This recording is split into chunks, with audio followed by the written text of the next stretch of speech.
where are they getting the modern state of Israel as some sort of safe haven for Jewish people that we need to support?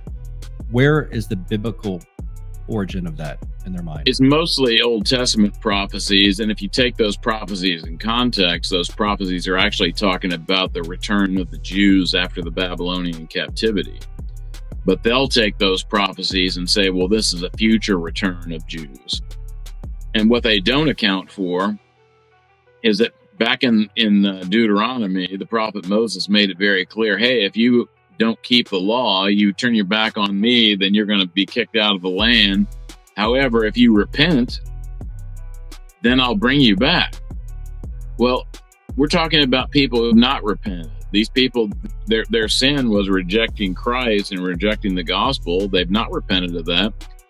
As a matter of fact, even by Jewish standards, the secular state of Israel is not even faithful to Judaism. They embrace the LGBTQP movement.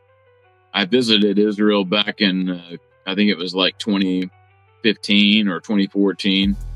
Happened to be there in the month of June, and there were pride flags all over Tel Aviv because it was Pride Month.